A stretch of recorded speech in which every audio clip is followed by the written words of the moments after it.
The classroom was quiet. Not the peaceful kind of quiet. The kind that happens when everyone is holding their breath, waiting to see how bad it gets. Mrs. Henderson stood at the front of the room, arms crossed, eyes locked on one student. 17-year-old Daniel Carter. Third row, window seat. The boy who never fought back. She had been building up to this all morning. It started with a wrong answer on a history quiz. A simple mistake, the kind every student makes. But Mrs.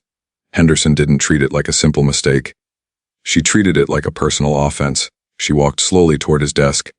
Each step deliberate. The whole class watching. Daniel. Her voice cut through the silence like a blade. This is the 4th time this week.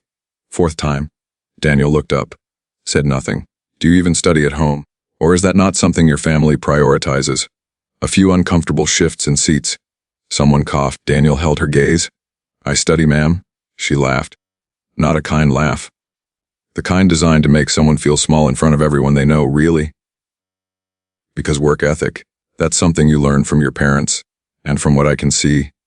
She gestured at his plain jacket, his worn-out backpack. Your father hasn't exactly set the highest example, has he?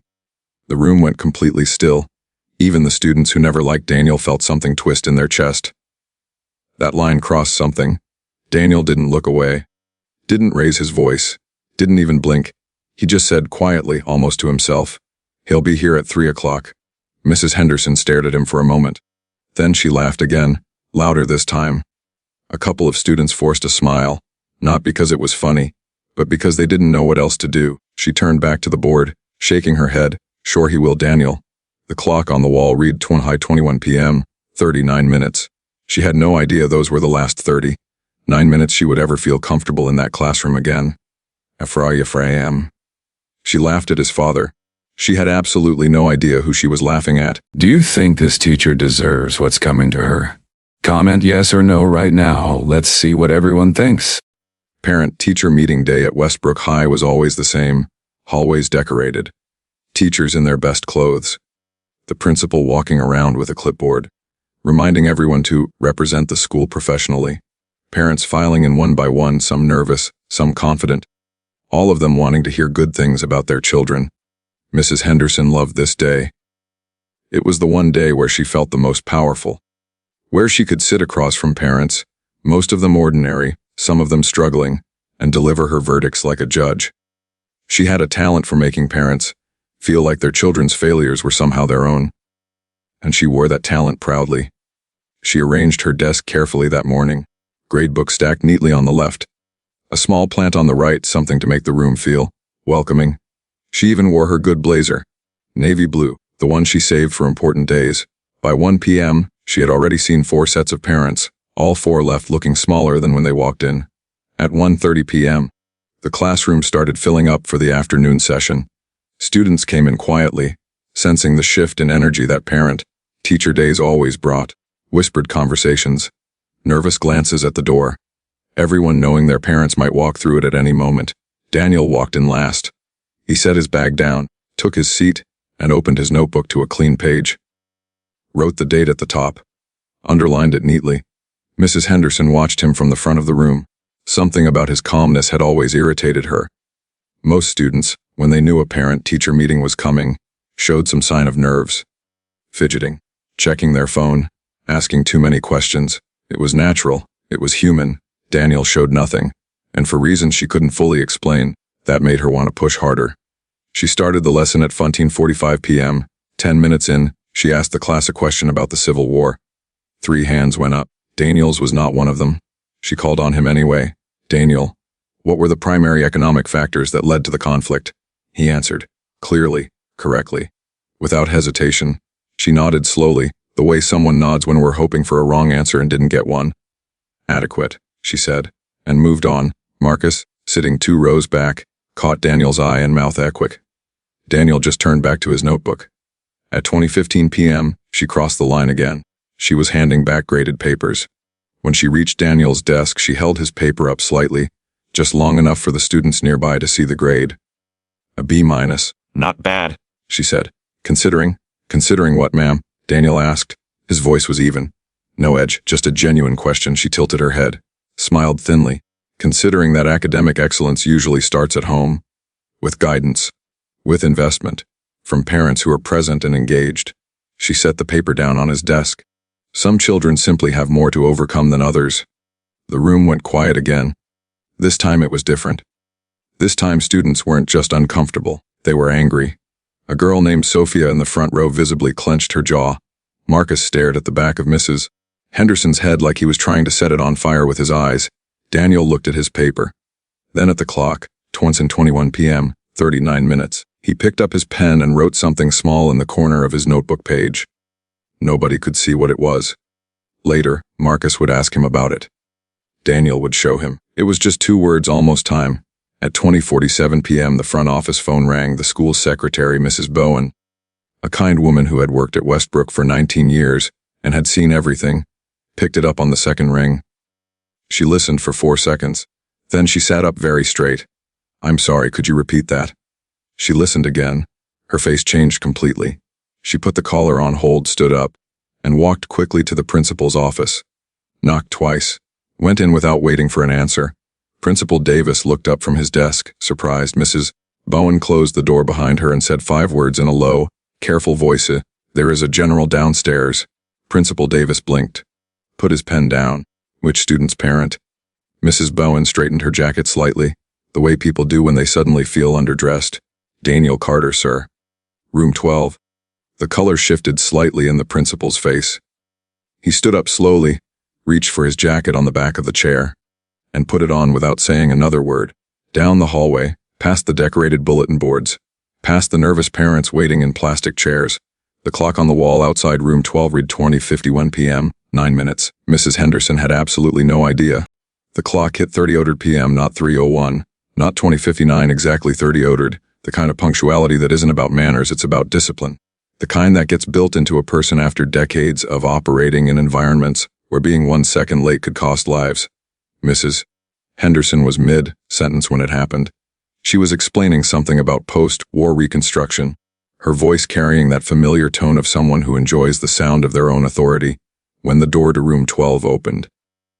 She didn't stop talking immediately. Teachers rarely do when a door opens. They let it hang for a second, a silent power move, a reminder that this is their room and interruptions are not welcome. But then the room changed. She felt it before she saw it. The students closest to the door reacted first. Not with noise, with silence. A deeper, different silence than the one she usually commanded. The kind that falls over a room when something enters that is larger than the space itself. She turned around. Steven Seagal stood in the doorway, full-dress military uniform, 3 gold stars on each shoulder catching the fluorescent light. Every ribbon, every medal, every decoration placed with the kind of precision that told you each one had been earned in a place most people will never see and never want to. 2 officers stood 1 step behind him and 1 step to each side, not blocking the door, just present. The way shadows follow something that generates its own gravity. He didn't rush in, didn't announce himself, didn't look around the room the way most visitors do, taking inventory, getting their bearings. He already knew exactly where he was. His eyes found Daniel first, 3rd row window seat, and something passed between them. Not surprise, not relief, just recognition. The quiet acknowledgement between 2 people who had already discussed how this moment would go. Then his eyes moved to Mrs. Henderson, and stayed there. She had stopped talking. Her mouth was still slightly open, the last word of her sentence still hanging unfinished in the air somewhere above the 3rd row. Her gradebook was in her left hand. Her right hand had lowered to her side without her realizing it. She was a woman who had spent 15 years making other people feel small in this room. In approximately 4 seconds, she understood, at a biological level, beneath thought and language, what it felt like to be on the other side of that. Seagal walked in, each step measured. Not slow out of hesitation. Slow the way a person moves when they have never once in their life needed to hurry to prove a point. The officers moved with him, the 3 of them crossing the room like a weather system crossing a valley. He stopped in the center. Stood there. Let the silence work. It worked. Sophia in the front row had both hands flat on her desk. Marcus had leaned back in his chair without realizing it, the instinctive movement of someone making room for something bigger. Even the students who had no idea who this man was felt it. The posture. The stillness. The absolute absence of nervousness. Mrs. Henderson opened her mouth. "This is a classroom, you can't just..." "I know what this is." His voice was low, not loud. He didn't need loud. I've been in a lot of rooms. He looked around slowly, at the desks, the bulletin boards, the clock on the wall, and then back at her. Rooms where people were shooting at me. Rooms where the decision I made in the next 10 seconds determined whether my men went home or didn't. He paused. I was never afraid in those rooms. Another pause. Letting it land. I'm certainly not afraid in this one. Mrs. Henderson's navy blue blazer, the good one, the one she saved for important days, suddenly felt like a costume. Seagal turned to his son. One look, one nod. Daniel stood up, picked up his backpack, calm as he had been all day. Calm as he had been every single day for weeks while this woman chipped away at his name and his family's name in front of everyone he knew. Then Seagal turned back to Mrs. Henderson one final time. The room held its breath. Say it again. Quiet. Precise, absolute. Everything you said about my family. Say it again. I'd like to hear it now while I'm in the room. The clock on the wall ticked. Nobody moved. Mrs. Henderson said nothing. Because for the first time in 15 years, standing in her own classroom in her best blazer on her best day, she had absolutely nothing to say. If you were Mrs. Henderson right now, what would you say? Don't drop it in the comments. I'm reading every single one. The silence lasted 11 seconds. Later, Marcus would count them. He didn't know why. Maybe because in moments like that, when time does something strange and elastic, the human brain reaches for something concrete to hold on to. Numbers. Seconds. Something measurable in a room full of things that couldn't be measured. 11 seconds. And in those 11 seconds, 15 years of Mrs. Henderson's carefully constructed authority, the sharp comments, the thin smiles, the deliberate humiliations disguised as concern, came apart like paper in rain. She tried once more. I was simply trying to motivate him. Stop. One word. No anger in it. No heat. Just a wall. Seagal's voice had the quality of someone who had given orders in conditions where being misunderstood wasn't an option. Clean. Final. The kind of voice that doesn't invite a response, it ends one. Mrs. Henderson stopped. The door opened again. Principal Davis stepped in, jacket on, face arranged into the careful, neutral expression of a man who has just been told something that rearranged his entire afternoon, and possibly his entire week. Behind him, visible through the open door, 3 other parents who had been waiting in the hallway for their own meetings, stood perfectly still, phones lowering slowly from wherever they had been pointed. They had heard everything. Principal Davis took in the room in one sweep, the students frozen at their desks, the 2 officers standing quietly near the door, Seagal in the center of the room, and Mrs.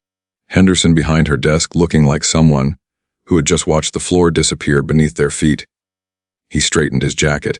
General, I apologize that you weren't met properly at the entrance. I would have. It's fine, Seagal said, without turning around. His eyes were still on Mrs. Henderson. We were just finishing a conversation. Principal Davis nodded slowly, looked at Mrs. Henderson, looked back at Seagal, said nothing else. That was the moment Mrs. Henderson broke, not dramatically, not with tears or shouting. It was quieter than that, and somehow worse. Her shoulders dropped approximately 2 inches. The grade book in her hand lowered until it was hanging at her side. The careful professional composure she had walked in with that morning, the blazer, the plant on the desk, the stacked grade books, all of it suddenly looked like a set for a play that had just been canceled. I never meant. She started. You said my son's father hadn't set a high enough example. Seagal's voice remained level. You said it in front of 30 students. You said versions of it, according to my son, on at least 6 separate occasions over the past 3 weeks. He let that number sit in the room. 6 occasions. He had been counting too. I'm not here because my feelings are hurt, he continued. I'm a general. My feelings are not the issue. A pause. My son had to sit in this room. This room where he is supposed to feel safe enough to learn and listen to his family be reduced to a punchline. Week after week. By the person responsible for his education. Mrs. Henderson's mouth opened. Close. Students need to be pushed. Sometimes that requires pushed. He repeated the word the way you repeat something to make sure everyone in the room heard it correctly. Is that what this was? It wasn't a question. Sophia raised her hand. It was instinctive, the classroom habit, and she seemed slightly surprised at herself for doing it. But she kept it up. Principal Davis nodded at her. It wasn't just Daniel, she said.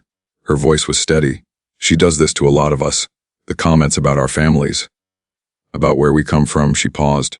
would just never said anything because she glanced at Mrs. Henderson, because she's the teacher. Another hand went up. Then another, Marcus, a boy named James in the back row, a quiet girl named Priya who had never once raised her hand to speak voluntarily in this class, not once, raised it now. Principal Davis looked at Mrs. Henderson. Mrs. Henderson looked at her desk. The plant she had placed there that morning, the one meant to make the room feel welcoming, seemed almost absurd now. A small green prop in the middle of something it had no business being near. Outside in the hallway, more parents had gathered. Word travels fast in small spaces. Phones were out.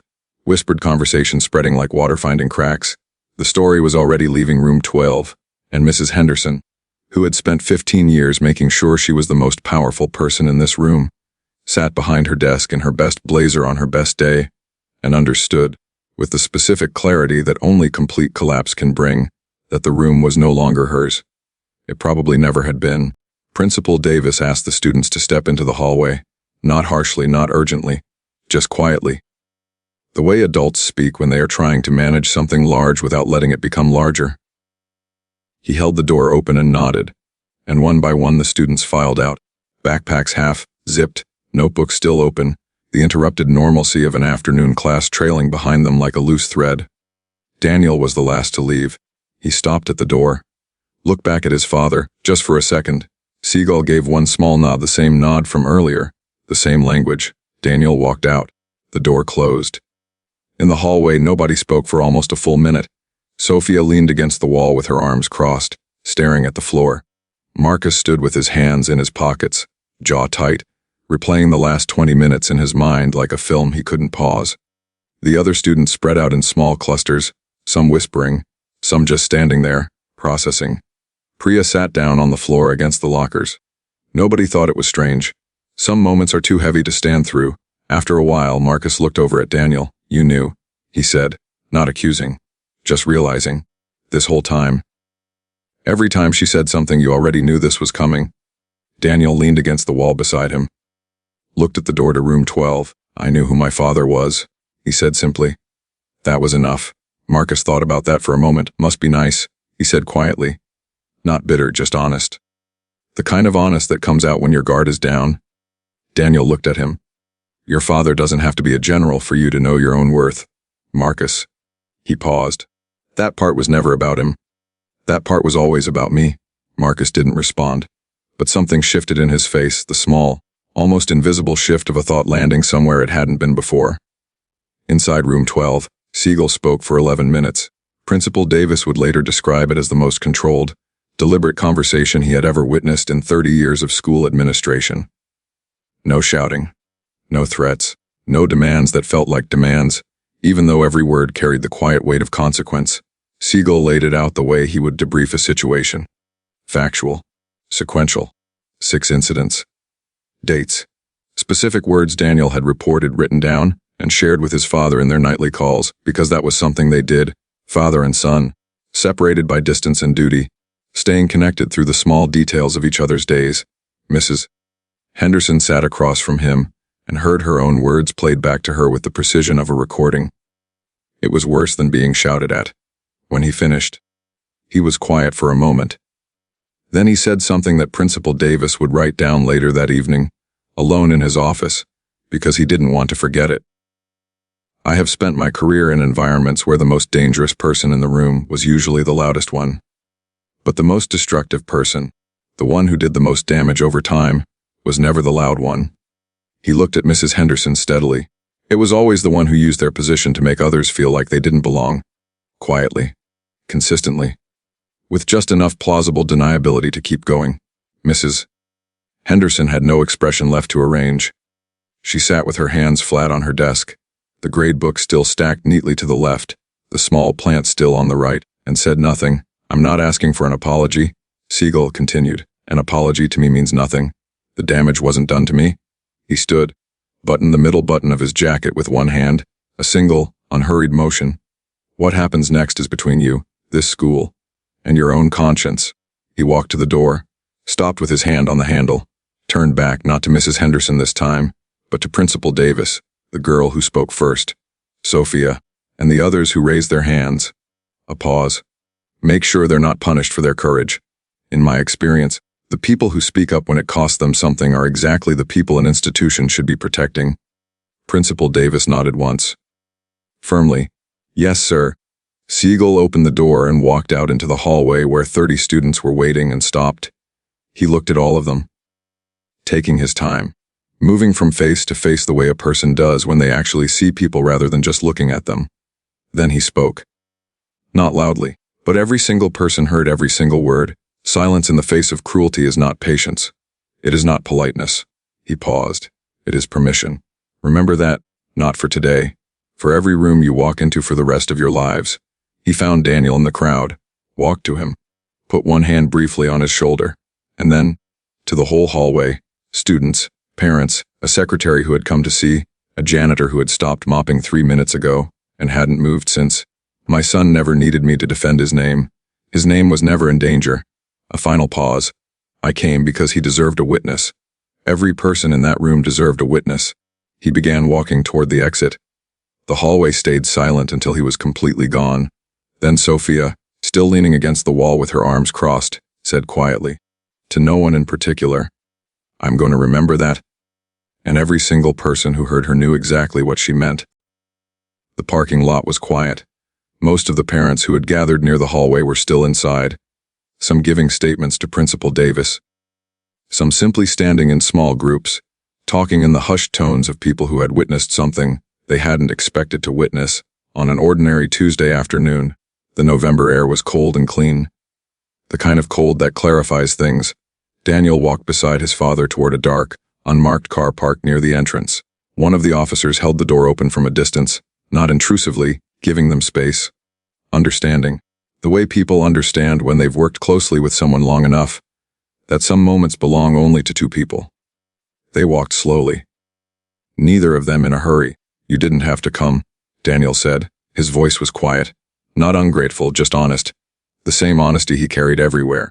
The thing about Daniel Carter that no amount of public humiliation had ever touched. Seagal kept walking, hands behind his back, eyes forward. "I know," he said. A few steps of silence. "That's exactly why I did." Daniel looked at him. His father was still looking ahead at the car, at the road beyond the gate, at something further than either of those things. The way people look when they're not just answering a question, but settling something they've carried for a long time. Daniel nodded slowly. He understood. They reached the car. Seagal stopped, turned to face his son fully for the first time since leaving the building. He looked at him the way fathers look at their children, when they think no one is watching, with the specific, unguarded expression that gets locked away behind rank and responsibility and years of having to be the strongest person in every room. "Did any of it get to you?" he asked. What she said. Any of it? Daniel considered the question seriously. He didn't rush the answer the way people rush answers they've already prepared. He actually thought about it, for about 10 seconds. He said finally, "The first time, and after that?" "After that I remembered something you told me." Daniel looked at him. "You said the people who try to define you are always the ones who haven't figured out who they are yet." Seagal was quiet for a moment. "I said that when I was 9. After some kid at my old school said something about Mom being gone." Another silence. Longer this time. Fuller. "I didn't know you remembered that." Seagal said, "I remember everything you tell me." Daniel said simply, "You don't say enough for me to forget any of it." Something moved across Seagal's face. Brief, controlled. But there, he put his hand on the back of his son's neck, the way fathers do. The gesture that doesn't have a name, but every person who has ever received it knows exactly what it means. "Let's go home," he said. They got in. The car pulled out of the Westbrook High parking lot slowly, signaled at the gate, and turned onto the main road. Inside room 12, Mrs. Henderson was still sitting at her desk, the gradebook stacked neatly on the left, the small plant on the right, the afternoon light coming through the windows at a lower angle now, the day further along than she realized.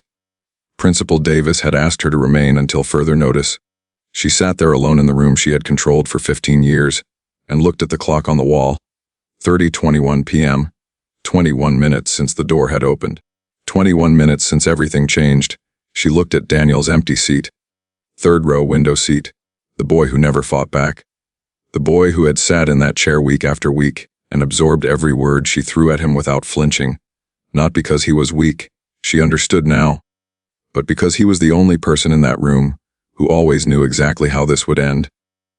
The plant on her desk caught the late afternoon light. It had seemed like such a good idea that morning.